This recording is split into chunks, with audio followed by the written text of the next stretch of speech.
na ipasok yung nabasa na yung unan doon. Umulan ba? Tignan nyo, itim ng kalangitan. Oh, mahuhulog na naman yung mga bunga ng avocado natin na maliliit. Nahulog na sila. Ay, sorry. Hindi, nahulog na mga bunga nila, guys. Uy.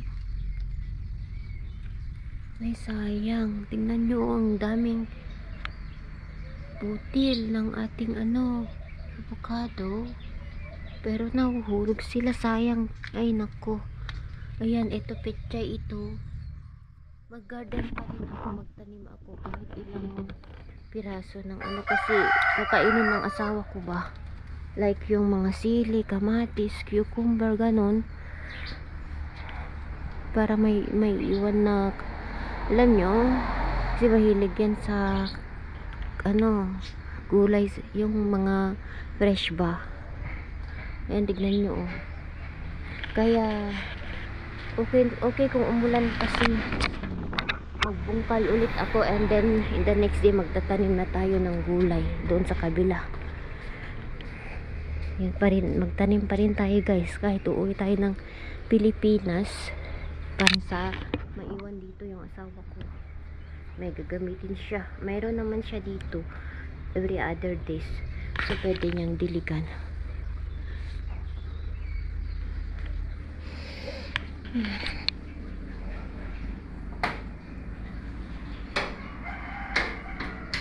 Ito na yung jam na ginawa ko.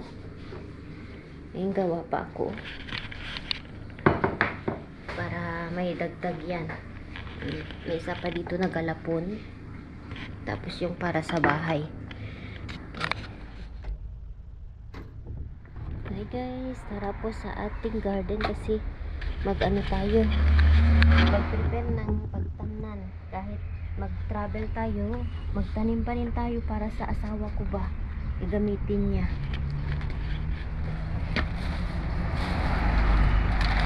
Alam niyo, maganda kasi ang panahon. Oh, hindi siya mainit, kaya i-grab natin ba ang mga gamit ko. Oh, ito tayo sa garden, guys. At the same time, ihanda na natin para in the next day ba makakatanim na tayo kahit konting gulay lang ba na maiwan para sa asawa ko. Sabi niya magtanim daw kami ng sili at didiligan niya daw, siya daw bahala, basta itanim ko lang daw. Hi Miba, good morning my love, how are you today? Oh, kuku kita mag-garden tayo. Morning my love ko.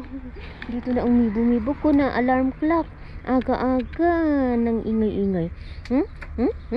Mata maggawa. Kunin ko yung mga gamit ko, yung pangbungkal ba. Mamaya guys. Siya nga pala guys, sa mga bago nating kapitbahay, ipakilala ko lang po ang sarili ko. Anak po ako ng magsasaka. Mga parents ko po ay magsasaka po sila, farmer po sila guys. And since nung bata pa kami, lumaki po kaming nasa bukid. At like kapag Saturday ganyan, walang pasok, pupunta kami sa bukid para magtanim ng mais. Naranasan ko din magtanim ng tabako. Alam niyo, yung mga gulay-gulay.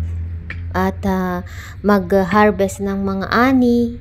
Yun ang hindi ko lang naranasan is yung palay. Hindi pa ako nakapagtanim ng palay at nag-harvest. So yun yung hindi pinaranas sa amin ng mga magulang ko. Yung lang ba, pagtatanim ng gulay, ng crops. So yun. And natuto po ako sa tatay ko sa pagtatanim ng gulay, ganyan. So makikita nyo po ang munting garden ng mga magulang ko. At sari-saring gulay, kaya hindi po sila bumibili ng gulay kasi meron po silang mga tanim.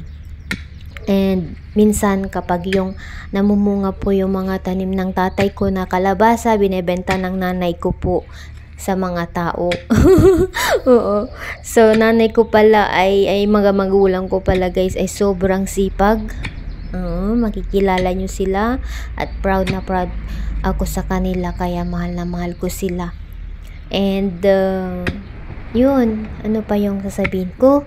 Basta excited na po ako na umuwi, masaya po ako. Hindi nyo alam yung pakiramdam ko, masaya na malungkot kasi nga maiwan ko yung asawa ko. Pero kailangan ko din naman na makita ang mga magulang ko. Alam nyo yan guys, so kahit may pamilya tayo, wag nating kalimutan ang ating mga magulang. Kasi kung wala sila, wala din po tayo sa mundong kinatatayuan natin. So, yun. Sobrang mahal na mahal ko sila. Alam nyo, kaya ganito ako ka-excite and kalungkot din kasi syempre maiwan ko yung asawa ko dito. So anyway, yun, konting ano lang istorya. At tawag nito, abangan nyo po na yung vlog namin sa Pilipinas at sana po subaybayan nyo pa rin kami kahit nasa Pilipinas na po kami. At ako pala yung panganay sa aming magkakapatid. Bale, 3 kami, 2 babae at saka bunso namin ay lalaki pero meron po kaming adopted child, so 4 po kami. Bale, 2 girls, 2 boys. So hindi rin naman malayo sa amin yung bunso namin. Bale, pinsan din namin pero kinuha ng nanay ko at tatay ko noong maliit siya. Bale, si Cheyenne pala ang una nilang apo, tapos pangalawa si Kian, pero may kaedad si Kian na pamangkin ko, anak ng kapatid kong babae yung sumunod sa akin. Bale, magkaedad po sila. And then yung anak ng kapatid kong bunso at saka yung adopted namin na bunso din po siya. So bale 5 po. Bale 3 ang pinsan ng mga anak ko. Makikilala nyo po sila guys.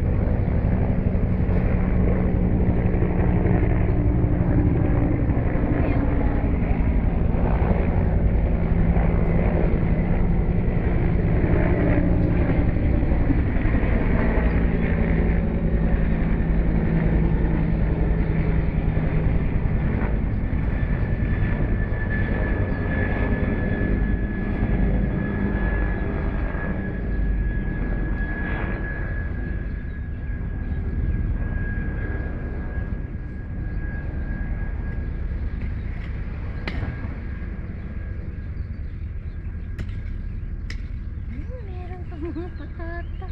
Magic po ito.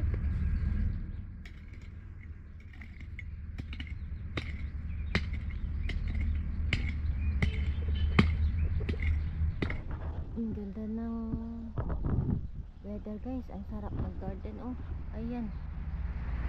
Andun na si Mipo. Ay, Mipo! Huwag yung mga nakainin niya yung mga buto.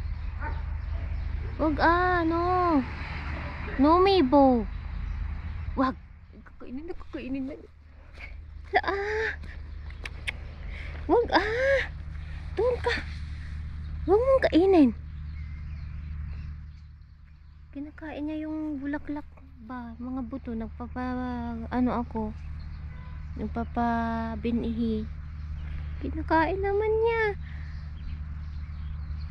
Doon ka kakain, wag dito.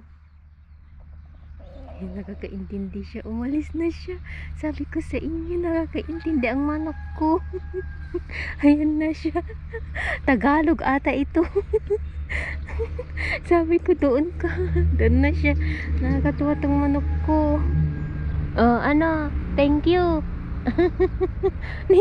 Habulin niya yung birds. Hindi mo yan mahabol. Naku. Pagpakita ang gilas daw siya. Hahabulin niya yung birds. Wag dyan hinuhukay ko yan para sa tanim ko. Ano ba yan, Mibo? Wag kang pupunta sa kalsada. Ewan ko kung kakaintindi tong manok na to. Malis na. Ay naku, garden tayo. Samahan niya daw ako mag-garden.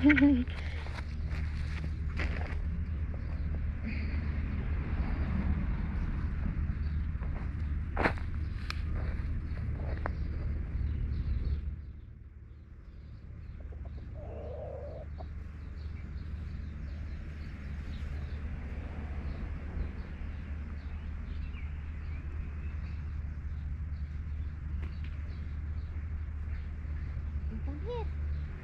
Alis na siya.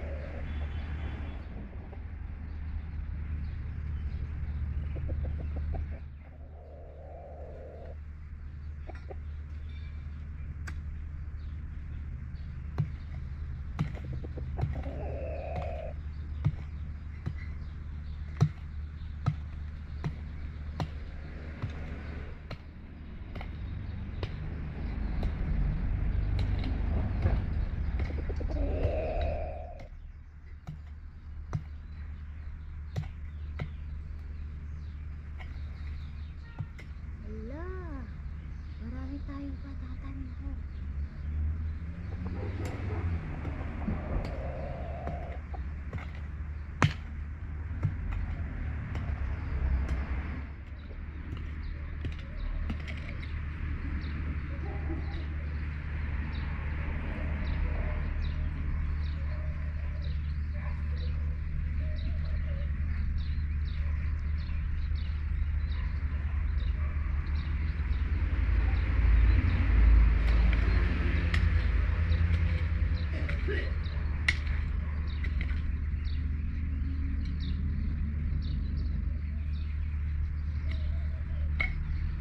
Kurkuray kayo mo't nibo.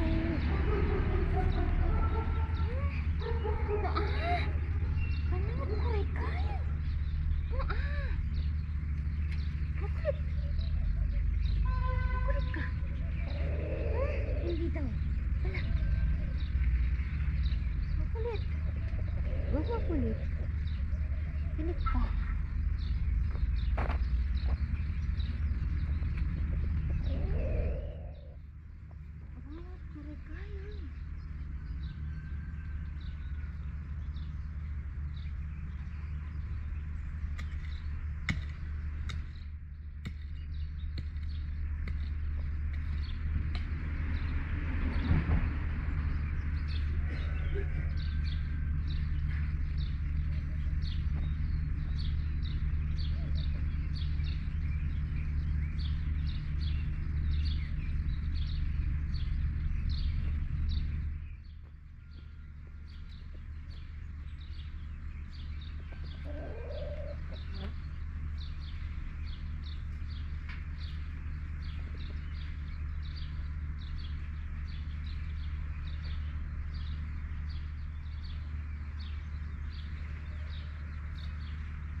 Ayun na siya.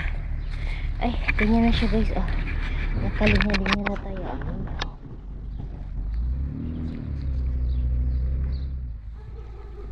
Siguro, ayun, tumubo na sitaw. Pinayaan ko na lang dyan. Yan yung mga tanim ko last year. Ito yung mga nahukay kong mga potato, oh. Kasi nagtanim ako last summer dito ng potato. Ang tawag nito nung fall pala. Yan, hindi meron. Hindi naman nasira. Diyan ka na naman. Bumalik ka na naman dito. Huwag itali na kita ulit. Doon.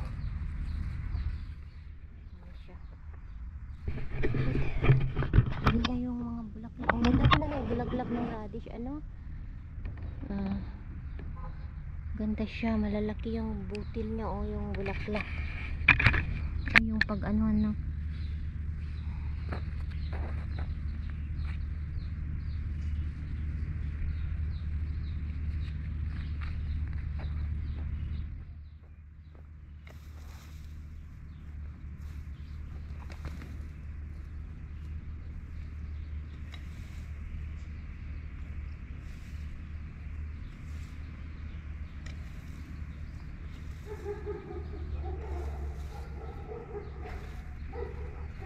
Mibo, iwan ko na lang kaya si Mibo dito. Ano siya, pero baka punta sa daan ba?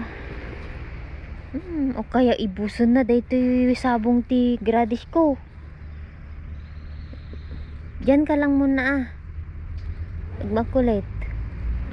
Alis ay pasok na tayo guys. Natapos ko na yung pag ano dito. Ilagay natin dito para hindi nila kunin. Malapit kay Mibo. Dito muna. Yan. At meron po tayong potato dito oh. Nailagay ko na sa plastic. Yan yung mga nahukay ko. Kasi hindi pa ako kumain. Breakfast ba? Bye Mibo. Uwi tayo muna. Kasi magluluto pa ako, maglilinis. Bye Mibo. Bye bye. Huwag mong ubusin yung tanim ay yung bulaklak. Bye. Halika na dito. Come. Ay naikansa, naigalot. Wait, anuhin ko.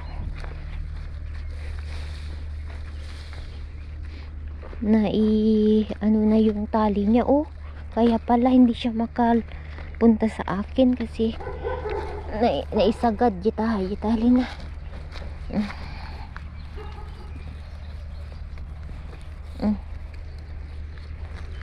Wag mong ubusin yung ano ko itali na lang kaya kita baka mapangkay di kalsada. Bye bye na. Bye na Mibo. Bye na Mibo. Bye bye. Mayang hapon magtanim tayo ng ano